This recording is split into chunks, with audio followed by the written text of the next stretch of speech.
Perjalanan hidup yang sangat berkesan untuk jadi pelajaran pada waktu pembelian tanah di Jatinangor.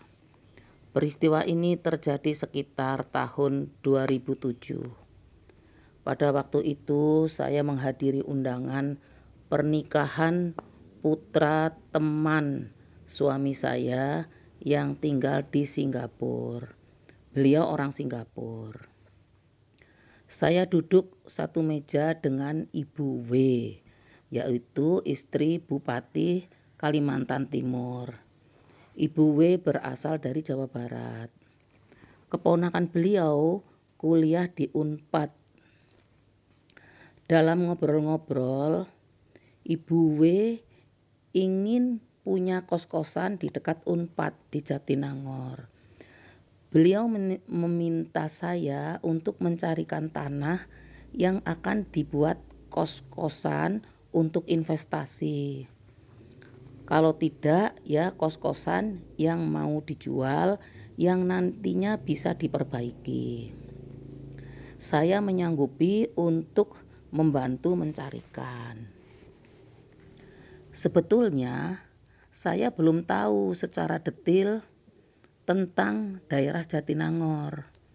Tapi terdorong untuk menolong teman, saya berusaha untuk mengetahui seluk-beluk tentang daerah Jatinangor yang sekiranya bagus untuk dijadikan rumah kos. Sepulang dari Singapura, saya langsung cari tanah atau kos-kosan yang mau dijual, sehingga saya jadi tahu persis lokasi-lokasi mana yang bagus untuk kos-kosan di Jatinangor. Setelah lama mencari, dapatlah tanah yang bagus, strategis, dekat kampus. Kalau jalan pintas ke kampus hanya 5 menit sampai ke kampus. Saya sampaikan hal tersebut kepada Ibu W untuk segera datang melihat. Kalau cocok bisa dibeli.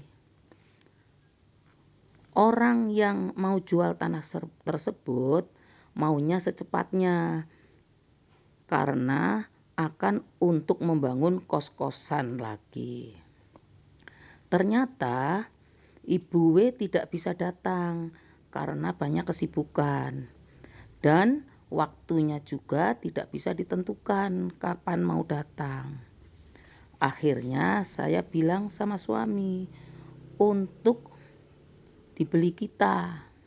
Tadinya suami tidak mau beli.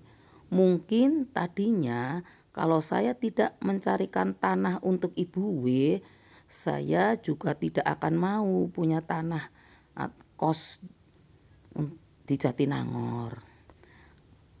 Tapi dengan usaha saya yang tulus untuk menolong mencarikan tanah sehingga jadi tahu lokasi-lokasi yang bagus untuk kos-kosan. Jadi sayang kalau tidak dibeli.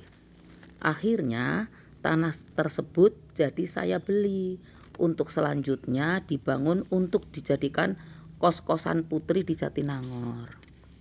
Saya berpikir, kalau Ibu W tidak minta tolong kepada saya untuk mencarikan tempat kos, saya tidak akan punya tempat kos di Jatinangor. Hikmah dari peristiwa ini, kalau kita menolong dengan tulus dan ikhlas, dengan tidak mengharapkan imbalan dan balasan, Allah akan membalas kebaikan kita karena kasih sayang Allah kepada kita. Semoga Allah Subhanahu wa Ta'ala selalu memberikan petunjuk dan bimbingannya kepada kita. Amin ya Robbal Alamin.